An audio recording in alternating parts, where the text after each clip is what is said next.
Hey guys, and welcome to another awesome episode of Know Your Faith series. I am Collins, and today we'll be talking about materialism. And we'll be focusing on one of the Gospels, Matthew chapter 6, verse 19 to 21, which says, it was Jesus in his Sermon on the Mount where he said that, "Do not store up for yourselves treasures on earth where moth and rust consume and where thieves break in and steal. But store your treasures in heaven, where neither moth nor rust consumes, and thieves cannot break in. For where your treasure lies, there your heart will be."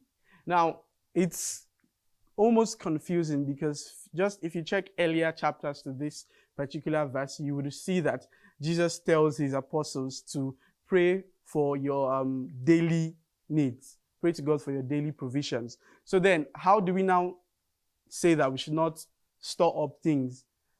Do we intend to go hungry? But first, we need to understand what materialism is. Now, materialism is a tendency to consider material possessions and physical comfort as more important than spiritual realities. Now, when we talk about treasures to be stored in heaven, when we're referring, or when Jesus is advising us to store treasures instead in heaven, what does he mean?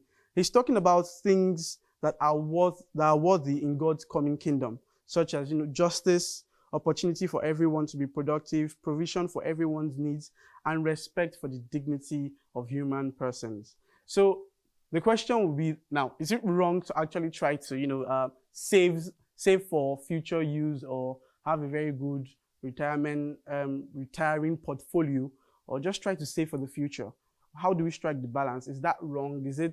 Is it bad to just care for physical things? Well, it's in between. The answer is both yes and no.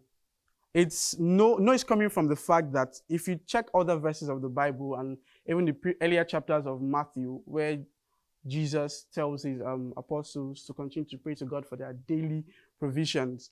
And then again, if you check in Proverbs 13, verse 116, it says, "Those who gather little by little will increase their wealth."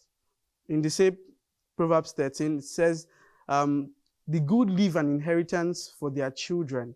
And if we check Genesis 41, God himself directs Joseph to store up food for 7 years.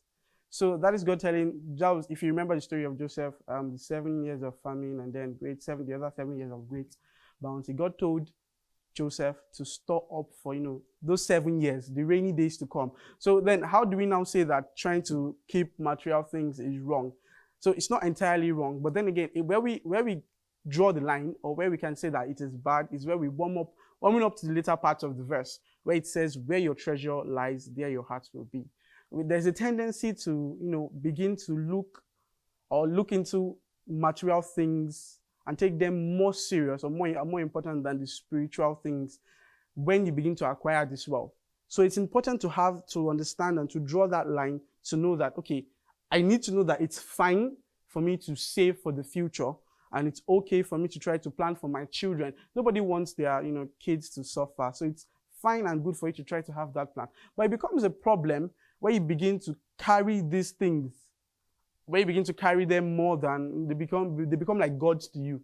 Because that verse is so true. Wherever your treasure lies, there your heart will be. Okay, and then that's where you begin to start using people and loving things. Okay, instead of the other way around. So it's important for us to actually know how to draw the line. So the antidote is to invest in ways that meet people's genuine needs. So it's even in the process of trying to, nobody's saying don't make money, but even in the process of doing it, try to meet people's needs and actually support them. Now, how are we to discern the line between appropriate and inappropriate attention to wealth? The answer is simple. As we see in the same Matthew chapter 6, verse 33, Jesus says, "Seek ye the kingdom of God and righteousness first, and then all things shall be accorded to you." So it's not as easy as it sounds, but we can try to make it that simple. Okay, we should try as much as possible to seek God first, and trust me, all those other needs that you need or that you want will definitely come to you. So that's it for today, guys. Our question for today is, what is your most valuable treasure? What's the one thing that you feel like, now, if they take away from you, you probably, I don't say you probably die, but we always hold, there's something we hold dearly. So what is that thing for you? It's important that you know it and know where to draw the line, such that it doesn't, affect your spiritual growth. All right, guys, thank you so much for joining us on another exciting episode of Know Your Faith series. Please feel free to like and share and subscribe to our content at Dominican Media Presents on YouTube. Also, please try to support us as we constantly need your support. You can visit our website, www.dominicanmedia.com.ng, to find out more. Until I come your way next time, be bold and be Catholic.